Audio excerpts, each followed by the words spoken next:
Hello बच्चों, कैसे हो आप लोग। हम लेकर आए हैं एक और नई वीडियो हमारे इम्पैक्ट एजुकेशन पॉइंट पर, जो है मैथमेटिक्स की क्लास 10th चैप्टर 3, जिसका नाम है linear equation in two variable. Very important है, इसमें से 2 क्वेश्चन एग्जाम्स में आते हैं और आप किसी भी मेथड से कर लो, उसमें मेथड मेंशन नहीं होता, लेकिन हमारा काम है भाई हर एक मेथड आपको करवाना। तो सबसे पहले एक्सरसाइज 3.2 में हमें बताना है कि इक्वेशन में 1 सॉल्यूशन है, इनफाइनाइट मैनी सॉल्यूशन है, या कोई सॉल्यूशन नहीं है। तो उसके लिए मैं आपको कुछ चीजें बताता हूं। यहाँ पर अगर हमारा देखो, सबसे पहले लीनियर इक्वेशन इन 2 वेरिएबल। तो 2 वेरिएबल क्या होते हैं, जिसमें एक्स और वाई होंगे, और एक्स और वाई के आगे जो लगा तो उसको हम कोफिशिएंट कहते हैं। वेरिएबल के आगे एक्स के आगे लगा a1, इसमें b1 वाई के और plus c1 is equal to 0। इस प्रकार की जो भी इक्वेशन होगी वो होगी हमारी linear equation in 2 variables. 2 variable हो गए और ये तीसरा एक कांस्टेंट होता है। तो a2 x plus b2 y plus c2 is equal to 0। अगर हमें इसकी x और y की वैल्यू चाहिए तो हमें 2 इक्वेशन हमारे पास होनी चाहिए। तो इसके लिए अब मैं आपको बताता हूं कि कुछ कंसिस्टेंट है, कुछ इनकंसिस्टेंट है। ठीक है, कंसिस्टेंट सॉल्यूशन कौन से होते हैं, जिनका हम हल निकाल सकते हैं। कंसिस्टेंट इक्वेशन उसको ही कहते हैं, या संगत उसको कहा जाता है। अब कंसिस्टेंट 2 केस में होगी। पहले मैं बता देता हूं कैसे। जब a1 अपॉन a2 बराबर नहीं है b1 अपॉन b2 के, तो ये होगा इंटरसेक्टिंग लाइन, या काटवीं रेखाएं, इंटरसेक्टिंग लाइन। ठीक है, इंटरसेक्टिंग लाइन होगी ये, और इसका होगा एक सॉल्यूशन, 1 सॉल्यूशन, यानी एक हल होगा। ऐसे जो ये रेखाएं काटेंगी तो इसका जहां ये काटेगी वो इसका एक्स और वाई की वैल्यू होगी ग्राफ में। दूसरा a1 अपॉन a2 बराबर है b1 अपॉन b2 बराबर है c1 अपॉन c2। अगर तीनों बराबर हैं तो ये होगी कोइंसिडेंट लाइन, या संगत रेखा, मतलब लाइन के ऊपर लाइन आएगी। और इसके देखो, लाइन के ऊपर लाइन बहुत सारे पॉइंटों पे एक साथ जुड़ रही है, तो इसके बहुत सारे सॉल्यूशन होंगे, इनफाइनाइट मैनी सॉल्यूशन। ठीक है, तीसरा केस, पहला तो बराबर होंगे b1 अपॉन b2, लेकिन तीसरा बराबर नहीं होगा c1 अपॉन c2 के। a1 upon a2 is equal to b1 upon b2, लेकिन c1 अपॉन c2 के बराबर नहीं होगा। तो ये आएगी पैरेलल लाइंस, यानी समांतर रेखाएं, और इसका कोई हल नहीं होगा, नो सॉल्यूशन। नोट कर लो भाई इसको। और ये जो पहले 2 केस हैं इनको हम कंसिस्टेंट इक्वेशन कहते हैं, कंसिस्टेंट होंगे। और ये जो तीसरा है इनकंसिस्टेंट, मतलब इसका हल ही नहीं है, तो इनकंसिस्टेंट है ये इक्वेशन। ओके, संगत असंगत। अब हम करते हैं क्वेश्चन एक्सरसाइज 3.2 के। नोट कर लेना, ये चीजें मिटा दो, नोट कर लेना पॉज करके।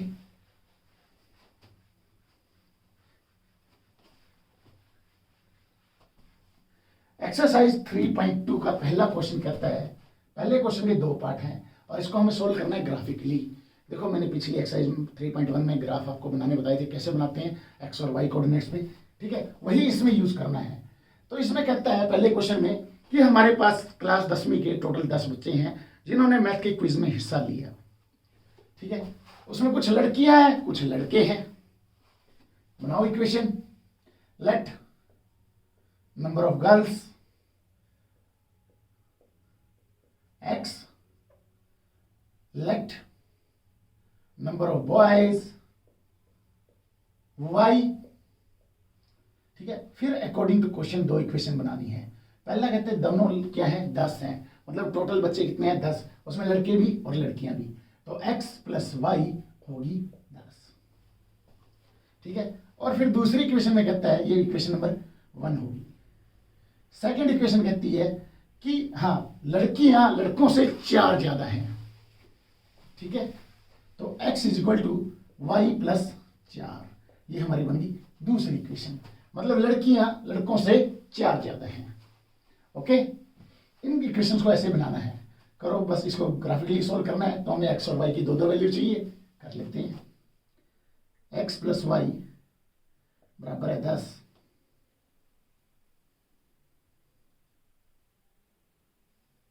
एक्स और वाई। इसमें एक्स की वैल्यू रखो 0, तो एक्स की वैल्यू अगर हम 0 रखेंगे, 0 प्लस वाई बराबर है 10 पहली इक्वेशन में, तो वाई आ जाएगा 10।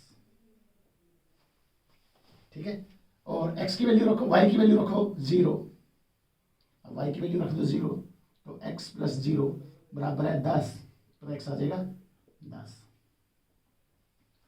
बन गई दूसरी equation, x is equal to y plus 4। यहां लिख लेना put x is equal to 0, put y is equal to 0 in equation 1, in equation 1। ठीक है, और उसके बाद x y, ठीक है, इक्वेशन हमारी क्या है, x is equal to y plus 4। इस इक्वेशन को सोल्व करना है, इसमें भी दो वैल्यू चाहिए, तो इसमें y की वैल्यू यहां 0 रख दो, x is equal to y की जगह 0 प्लस 4, तो x क्या आ जाएगा 4। दूसरा y को 1 रख दो, x इज इक्वल टू 1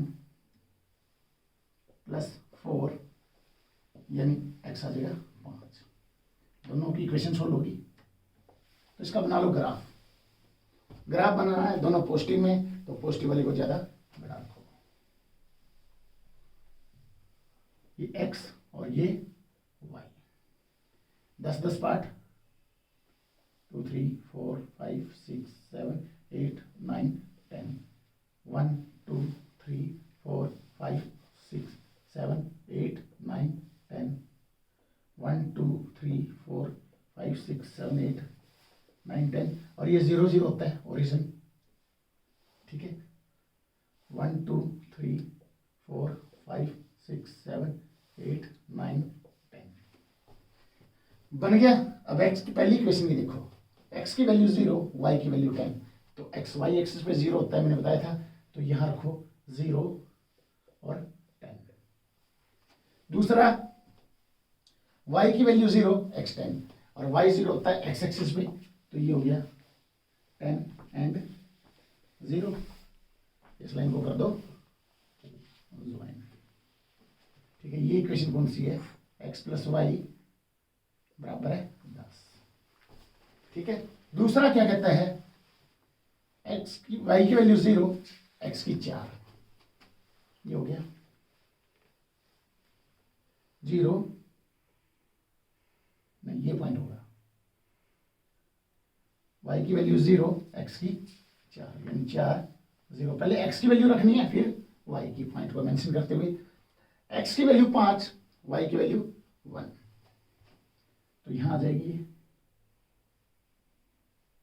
यहां 5 और 1 ये हो गया, और 5 ये हो गया, ये पॉइंट आ जाएगा 5 और 1। इस लाइन को कर दो ज्वाइन। ठीक है, ये काटेगी, अगर हमारे पास एग्जैक्ट ग्राफ होगा 7 और 3 पे काटेगी। ठीक है, बिल्कुल एग्जैक्ट काटेगी ये वैल्यू, ये होगी डन। तो ये इक्वेशन शो करती है x is equal to y plus 4। Equation जरूर मेंशन कर देना। तो इसका आंसर क्या आ जाएगा, x आ गया 7, y आ गया 3, तो नंबर ऑफ गर्ल्स होगी 7 और नंबर ऑफ बॉयज हो गए 3।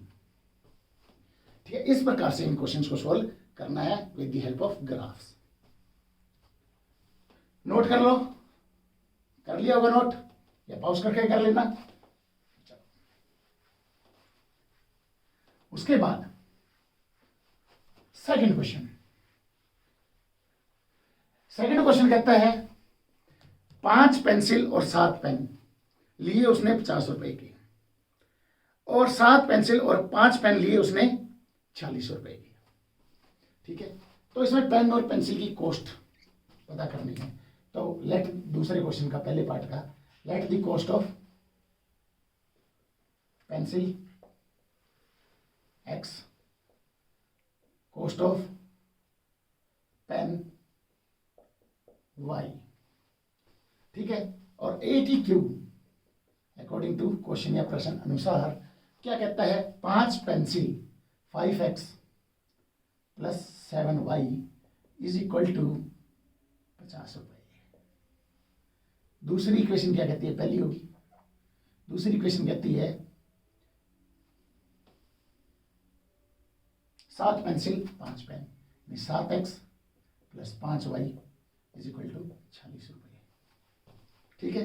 ये हमारी दो इक्वेशन, तो इनको भी ग्राफिकली सोल्व करना है, तो इसके लिए वही टेबल बनाओ, 5x plus 7y is equal to 50, पहले का टेबल,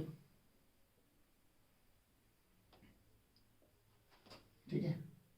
सोल्व कर लेना, मैं आपको बता देता हूं, जैसे पीछे सोल्व किया था नीचे सोल्व करके दिखाना है।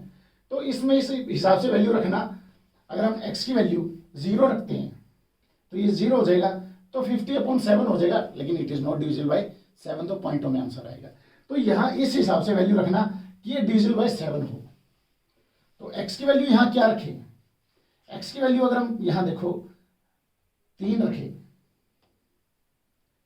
ठीक है, 5 × 3 is equal to plus 7y is equal to 50, ये होगी 15 प्लस 7y बराबर है 50, तो 7y 15 इधर प्लस का उधर जाके माइनस का, तो यहां से y की वैल्यू आ जाएगी 35/7 यानी 5, ठीक है। y की वैल्यू यहां 0 रख दो, ये 0 हो जाएगा, तो 7 × 0 0, तो 5x इज इक्वल टू 50, तो x की वैल्यू 50/5 यानी 10 आ जाएगी। ये भी नीचे सोल्व करके दिखाना है, ठीक है। उसके बाद हम बात करते हैं 7x plus 5y is equal to 46। यहां भी मैं सीधा वैल्यू रख देता हूं टेबल में, और इस हिसाब से रखेंगे कि वो एग्जैक्ट डिविजिबल हो। तो यहां अगर x की वैल्यू में 3 रखूं, अगर 0 रखूंगा तो 46/5 आएगा, तो पॉइंटों में आएगा, उसको ग्राफ में रिप्रेजेंट करना थोड़ा मुश्किल हो जाता है। तो यहां 3 रख दें, तो 21, 46 में से 21 गए, उधर जाके माइनस का हो जाएगा 25, तो x और y 3, यहां क्या रखनी है, तो y की वैल्यू आ जाएगी 5, ठीक है। अब y की वैल्यू क्या रखें कि एग्जैक्ट डिविजिबल हो, तो देखो अगर हम 6 वाला देखें, तो अगर हम 7 का टेबल देखें तो 56 आता है, ठीक है, 56 आता है, तो यहां हमें y की वैल्यू रखनी पड़ेगी -2, क्योंकि यहां अगर -10 होगा, उधर जाके प्लस होगा, तो प्लस जाके 56 होगा, तो 56 को 7 के साथ डिवाइड करेंगे तो आ जाएगी 8। ये थोड़ा सोच के करने पड़ेगी भाई, ठीक है। अगर सोच के करेंगे तभी ये क्वेश्चन सोल्व होंगे, नहीं तो नहीं होंगे। अब करते हैं इसका ग्राफ। x लेना 10 तक, y लेना है 5 तक, और नीचे -2 भी लेना है x y, ठीक है।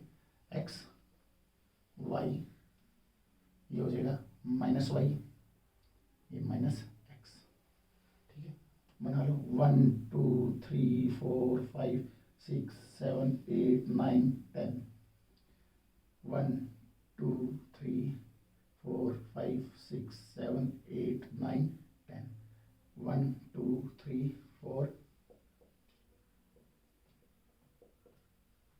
1 2 3 4 5 6 7 8 9 10, ये माइनस में भी चाहिए हमें, तो -1 -2, ठीक है। अब यहां से बनाओ, x की वैल्यू 3, y की वैल्यू 5, तो 3 और 5 कहाँ आएंगी,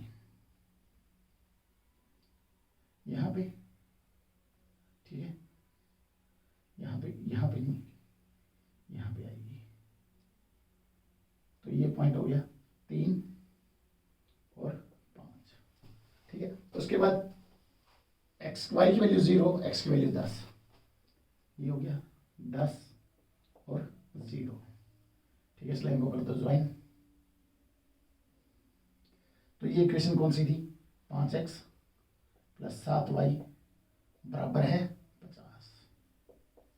ठीक है, दूसरी में x की वैल्यू 3, y की वैल्यू 5, सेम पॉइंट आएगा यही। ठीक है, x की वैल्यू 3 और 5 यहीं पे आएगी। और यहाँ x की वैल्यू 8, y की वैल्यू -2, तो यहाँ -2 को बढ़ाओ यहाँ तक, तो ये पॉइंट आएगा। अब इस लाइन को कर दो ज्वाइन। ठीक है, ये लाइन जहां पे काटेगी वो पॉइंट आ जाएगा हमारा आंसर। ये क्या है, 8 - 2, तो एक ही पॉइंट पे काट रही है 3 और 5 पे, तो इसका आंसर है x की वैल्यू होगी 3। देखो x पहले लिखा है तो x की वैल्यू 3, 3 रुपए की पेंसिल, 5 रुपए का पेन। ठीक है, यहां से हमारा आंसर आ गया। इन क्वेश्चंस को हमें इस टाइप से करना है। अगला क्वेश्चन, अगले क्वेश्चन में हमें बताना है, सेकंड क्वेश्चन में, कि वो लाइन पैरेलल है या एक पॉइंट पे काटती है या कोइंसिडेंट है या संगत है।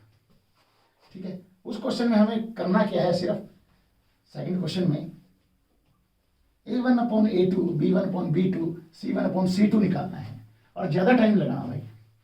ये क्वेश्चन चुटकियों में होने वाले क्वेश्चन है। देखो हमें बताना है कि, देखो मैंने बताया था पीछे वो तीनों डायग्राम बनाए थे इससे पहले, कि इंटरसेक्टिंग कब होती है, कोइंसिडेंट कब होती है और पैरेलल कब होती है। ठीक है, वही यहाँ सिद्ध करना है। तो पहला क्वेश्चन है 5x - 4y + 8। सेकंड क्वेश्चन का फर्स्ट पार्ट, 5x - 4y + 8 बराबर है 0। दूसरी इक्वेशन है 7x + 6y -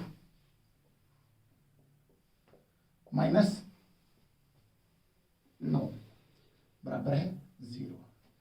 ठीक है, हमें इसमें निकालना क्या है, देखो x वाला a1 हो गया, x वाला a2 हो गया, नीचे वाला a1/a2 निकालो, तो 5/7।